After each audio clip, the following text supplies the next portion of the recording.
Hello and welcome back to Chat About It, Don't Shout About It with me, Rachel, the Queen of the Woke, as crowned by one of my haters. The Bobby is back. She is back. The bounce is back. She's looking great. She's a little bit short on the old fringe, but that's because I'm away at the moment on holiday. So I decided to get it done a bit shorter so I didn't have to take some scissors.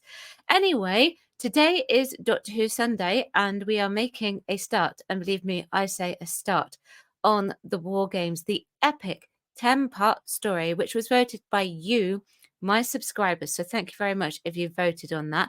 To vote on the current poll, head on over to the community page. By the way, I think it's actually a fun poll at the moment. I don't know which one you got. I've got a couple of them scheduled. It could be anyone by now.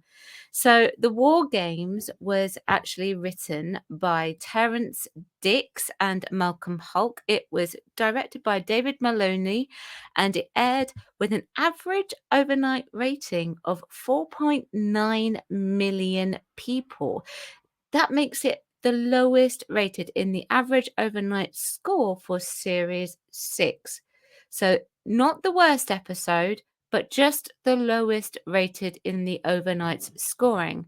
It aired between the 19th of April to the 21st of June 1969. The Doctor, Jamie, and Zoe land in the zone of World War One, no man's land. They are very quickly captured and, of course, they get court-martialed. They think that they are just in the normal war, but they later discover that something is amiss, so they start looking into it.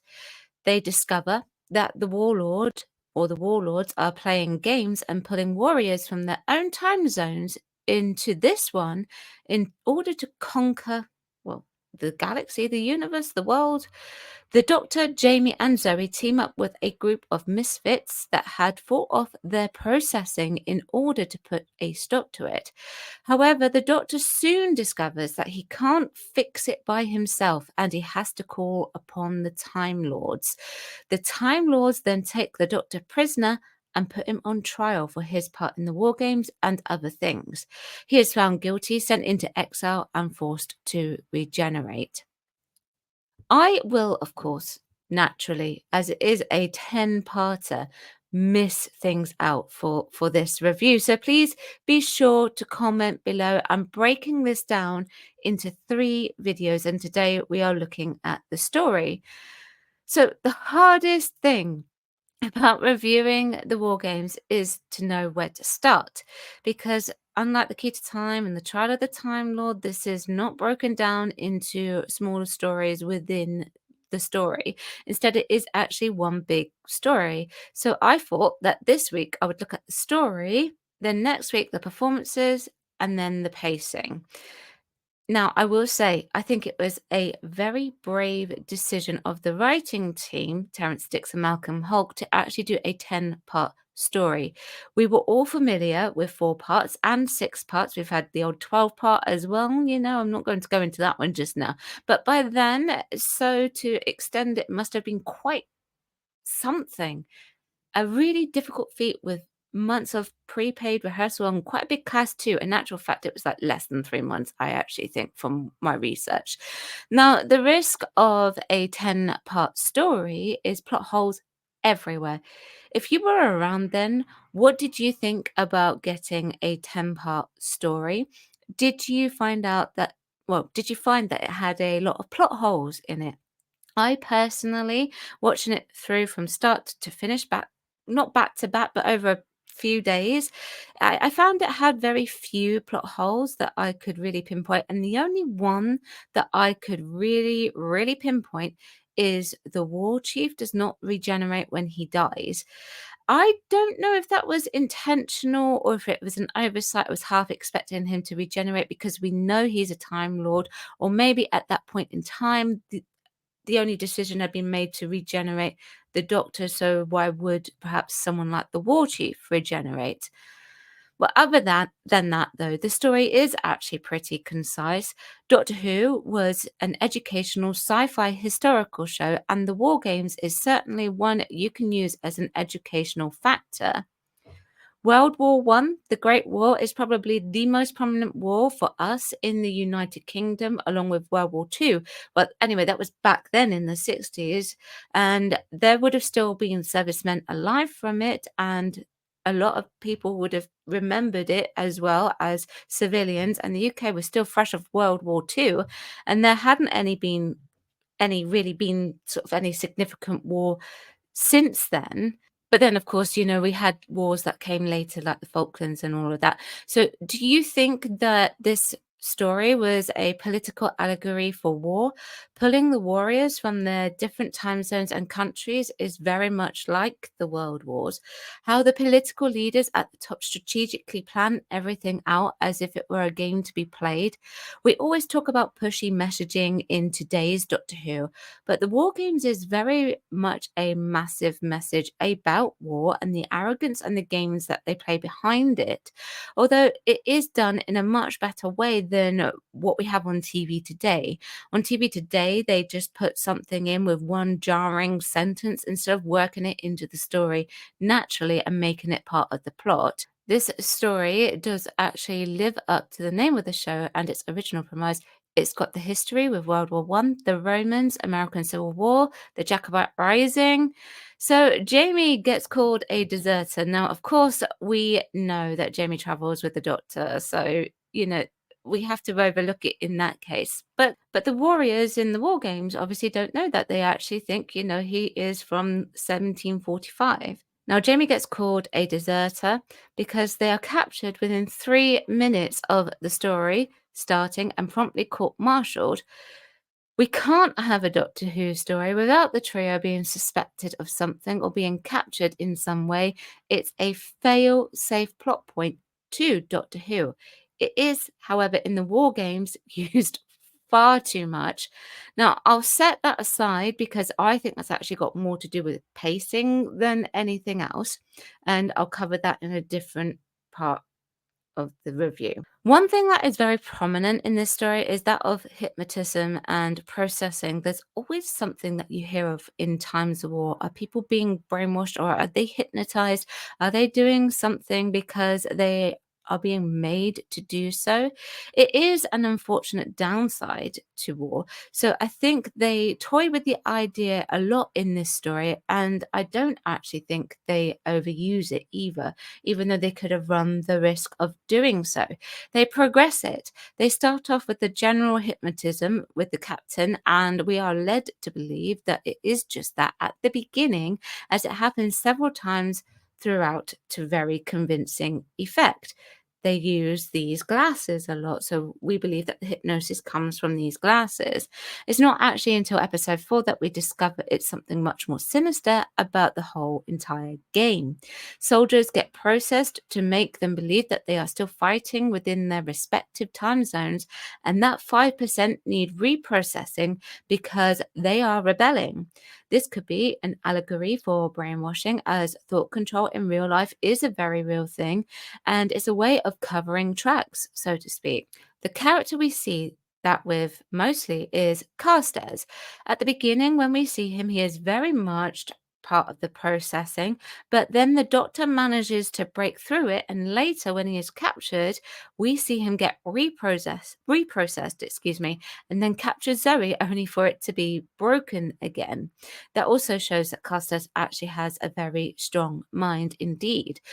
The capturing of Zoe also means that we get to see a sci-fi torture device. I don't think they would have got away with that had it been something that we were familiar with. Otherwise, the watershed would have come into action much earlier than it actually did. This was used to great effect, actually, because it shows the power it has on a human's mind and how a human's mind has no choice but to crumble and to confess, even if it is not true, because torture affects someone's mental state as well as their physical state as well. Now, whilst it doesn't drive Zoe crazy, the truth machine does actually render her unconscious. However, the brilliance of this plot point shows us how powerful the Doctor truly is, because he is also subjected to the same torture method as Zoe was. The difference being was that it didn't make him tell. His sheer power or the control of his own mind meant that he could switch off just like that with no issues. And whilst it also briefly rendered him unconscious, he was able to get what he wanted, and that was a one-to-one with the war chief. So I have only mentioned the war chief at one point in this review so far, I think, but I think he is actually a really great character. He really is the first sign of a Time Lord gone wrong, the antagonist. I understand why people believe he is the master or the forerunner of the master. I also understand why they haven't brought him back for another story as of yet. I mean, what would you have him do other than the same sort of thing a few times? There would only be a few ways of reigniting it, and it's easier to do it with the master multiple times over and over, as he was always out to get the doctor and the war chief was not. Well, the war chief's goals were completely different. Now, the war chief knew the doctor, and did you actually figure out that they were the same race of alien when they recognized each other in episode 4? And did you guess it was the war chief given the warlord, Time Lord technology secrets? This straight up highlights the dangers of messing with time and giving alien races the power to mess with it. The war chief thinks he's doing the right thing. Invariably, most people who we consider to be bad think that they are doing the right thing when they're not. He thinks they will succeed. And in many respects, I think what the war chief is doing is actually a form of cowardice and greed. He clearly has, in my opinion, some kind of fear of the warlords and wants his power, so he works with them. He wants to be supreme galactic ruler. Is he manipulated? Yes, to a degree, but he was sure that he was going to get something out of it. He thinks the doctor will help him, and who believed the double cross when the doctor made it look like he was handing over his companions? I certainly was a bit shocked by that when I first watched it. Now, what I find amusing is that they want the Doctor's TARDIS. However, what they fail to realize is that the Doctor isn't an expert with the TARDIS. Whilst they knew he stole it, the Doctor isn't an expert at controlling it. And I often wonder if through the series, like in general, I'm talking about now, any tinkering that we see him doing that's not repairing it is him learning how to control it beyond what he already knows. It also made me wonder if, because of that, the doctor would have been able to have told them what they needed to know for the longevity of the war machines. Well, sorry, I say the war machines, the war game machine. Now, I think that he probably could have, because he's incredibly intelligent and he knows the danger of the technology, getting it into the wrong hands, and what that could do and what the warlord could actually do is incredibly dangerous. The warlords or the warlord is definitely an allegory for the commanders in chief, the politicians overseeing the wars, the ones who control the soldiers. They are not a race that was all too common in Doctor Who. They were used quite sparingly, in my opinion, because, like the war chief, truly, what else would you be able to do with them? I don't think we've seen them at all since the war games, actually, in the TV show. That anyway, I will cover the warlords a bit later when I talk about the pacing, because actually that is my biggest issue with the warlord. Now, I noticed that I've been calling them warlords, but we really don't have a name for them, do we? Because we only know the commander who is actually called the warlord, which was played by Philip Maddock, who was actually in The Brain of Morbius that we just reviewed last time. In many respects, I was secretly disappointed that the warlord wasn't a Time Lord. I remember when I was watching the story for the first time years ago that I wanted it to be the Time Lords in control of all of this. Listen, I don't know why I wanted that to happen, because it would go against the Time Lord code, so to speak, but I really liked the idea, so I was a bit disappointed that they were a different alien race. And that may be a bit selfish of me, I know. Maybe I also thought that because I knew this was the event that introduces the Time Lords anyway. Now, with the Time Lords, I would like to ask who is old enough to remember their first introduction? Who thought it was actually a good idea to introduce them and why? And who thought it was a bad idea to introduce them and why? I'm asking because I'm a wretched millennial who has only ever known the Time Lords to be in Doctor Who.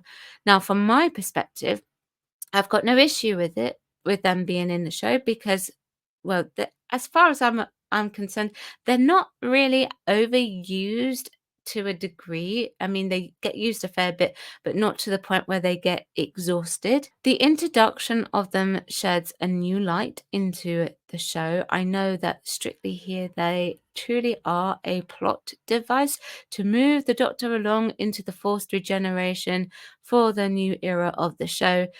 I think that the best thing that they did, though, was have it so that the Doctor has to get them involved because later in the show, in the history of the show, it becomes an easy plot point to say that the Time Lords forced him to do something that actually they did in Brain of Morbius, actually, now that I recall.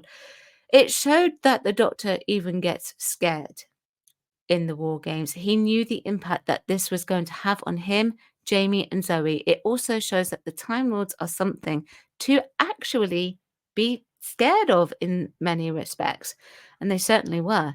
The Doctor, Zoe, and Jamie are all fighting to get back to the TARDIS, but they get hit by a force field as the other characters disappear and are sent back to their own time zones. They do make it into the TARDIS, but it is a real struggle. And it shows us if we think that the Doctor is powerful, then the Time Lords are even stronger than the Doctor. The Doctor, Jamie, and Zoe all end up on Gallifrey because of this. And we get to see the insides of Gallifrey for the very first time. Well, the prison cell and a courtroom, at least. This does show that the Doctor fears his own people. He had to run away with the TARDIS, and he knew that he had interfered when he shouldn't have, which goes against the Time Lord Code. However, it was his morals that actually made him interfere in the first place. He effectively surrendered himself because he was not able to resolve the situation that was going on with the war games without their help, and that is a big risk. We know that the Doctor does it for the greater good, and it makes the viewers see the Time Lords almost as a bad race because they don't interfere, or they didn't until they were introduced, because the war games is so barbaric in the Doctor's eyes that even he couldn't resolve it. And by the way, the Doctor is often seen as the hero, like 99% of the time he is seen as the hero. How did you feel this time when he couldn't resolve it by himself? They essentially make him an allegory for a war criminal, as they do with the warlord. They put him on trial and find him guilty. They then have their form of the Doctor being offed with regeneration. Almost a bit of ring theory going on there, because in episode 1, the cliffhanger is that the Doctor has been shot. He regenerate after being court-martialed? But unlike the 10th planet, we do not actually get to see the regeneration into John Pertwee. We get the regeneration of mutated, twisted faces, and his last lines are, "You can't do this to me, no, no, no," whilst falling out of sight and a much better performance than what I just done. Do not do what I just did. A terrible fate for the Doctor, who then becomes earthbound. Zoe and Jamie's endings are actually really sad as well. However, unlike Donna Noble, where she had all of her adventures wiped from her mind, Zoe and Jamie remember that one adventure that they had with the Doctor when they first met him. So at least the writers were kind in that respect. Not that RTD was actually horrible to Donna Noble. Donna Noble's storyline is actually my favourite from New Who, minus the current series. Zoe and Jamie actually got very clean exits from the story, very different from the "I've had enough" type of exits at this point, which we had become accustomed to. They were forced to leave, which I actually like. It is sad, like I said, but it was necessary because there was a new Doctor coming in and their contracts had expired. Well, actually, no, that's incorrect. I think Patrick Troughton had decided to leave, Fraser Hines' contract was expiring, and Wendy Padbury had decided as well, in addition, to leave and not actually come back for Series 7. The one thing that I will note with this, and I don't think Doctor Who really ever did this again until New Who, was that there was a time when the viewer was actually left with 0 companions and a new Doctor, so nothing to transition with. Were there complaints about not actually having any companions to transition with at the time? And I do wonder because they didn't really do it again until New Who, and they made a point of bringing the Brigadier back, who we had actually just seen like a few episodes before or something when John Pertwee took over. So we knew who the Brigadier was. So I'm going to mention a few things that I actually haven't spoken about yet. I really like the character of Lady Jennifer. I almost wished that she had stayed because I think with her demeanour and wit, she could have been a very nice adversary for the Pertwee Doctor. But I suppose with a 10-episode story, you eventually run out of things to do with the character.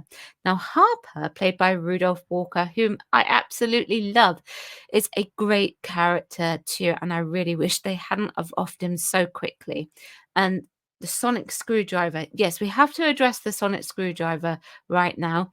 It was used just 3 times in the whole 10 parts, twice with the German captain, and then once at the suggestion of Zoe because the doctor had resorted to sticky tape and scissors.